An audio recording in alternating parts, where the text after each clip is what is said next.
ते तुम्ही बघू शकता. अशा प्रकारे आपण खिसून घेतलेले आहे, मीठ घेतलेलं आहे, हळद घेतलेली आहे, जिरे घेतलेले आहे, कोरिअंडर आणि ऑनियन आणि 4-5 हिरव्या मिरच्या चॉप केलेल्या आहेत, कढी लीफ. तर चला तर आपण आता फोडणी देऊया. अशा प्रकारे आपण डाळ भिजू घालून झालेले आहेत आपल्या अर्धा तास. चला तर मग आता फोडणी.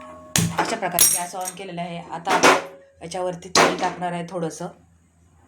माझ्याकडे आधीचं तेल होतं थोडंसं, मी 2 टेबलस्पून तेल टाकत आहे. बघू शकताय अशा प्रकारे झटपट आणि चटपट होणारी रेसिपी आहे. श्री साळुंके चॅनलवर आपण नवीन असाल तर लाईक, शेअर आणि कमेंट्स करा विसरू नका. 1/2 टेबलस्पून आपण जिरे टाकत आहोत फक्त. बरोबर चटचट आवाज येत आहे. कढी लीफ टाकलेली आहे बघू शकताय. आता टेचून टाकलेलं लसूण 4-5 पाकळ्या आहेत. हिरवी मिरचीच्या 4-5 तुकडे आपण याच्यामध्ये घालणार आहोत.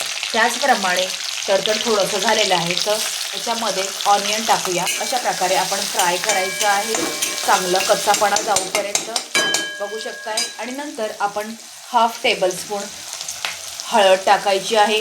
शेवटी आपण मीठ टाकणार आहोत. तर आपण फ्राय करून घ्यायचं आहे. ऑनियन चांगल्या प्रकारे फ्राय झालेलं आहे 2 मिनटं बघू शकताय. वाव, फ्रेग्रन्स किती मस्त आलेला आहे ग्रीन कलरचा. तर आता ह्या स्टेजला आपण थोडीशी डाळ टाकूया. आपण मुगाची डाळ टाकलेली. आता आपण ही पण फ्राय करून घ्यायची आहे बघू शकताय. प्लीज श्री साळुंके चॅनलला आपण लाईक अँड सबस्क्राईब करायला विसरू नका.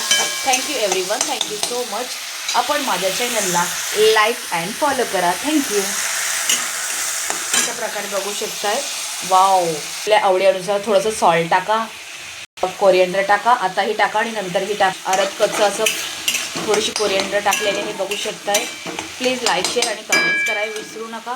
अशा प्रकारे बघू शकताय ह्याचा टेक्स्चर कसा आलेला आहे गाईज. थोडंसं कच्चपणा ह्याचा जायला पाहिजे. कोबी खिसलेला टाकूया. झटपट आणि चटपट होणारी रेसिपी आहे. आता ह्याला फ्राय अशा प्रकारे आपण सर्व एकत्र मिक्स करून घ्यायचं आहे. माझ्या चॅनलवर आपण नवीन असेल तर प्लीज श्री साळुंके चॅनलला लाईक अँड फॉलो करा यूट्यूब, इन्स्टावरती. Thank you everyone, thank you so much. बघू शकताय याचा टेक्स्चर कसा आलेला आहे. आता आपण थोडीशी कोरिअंडर टाकूया वरतून. तुम्हाला ही रेसिपी कशी वाटली तर प्लीज लाईक, शेअर आणि कमेंट्स करायला विसरू नका. Thank you everyone, thank you so much. बघू शकताय कोबीची भाजी, झटपट आणि चटपट होणारी रेसिपी.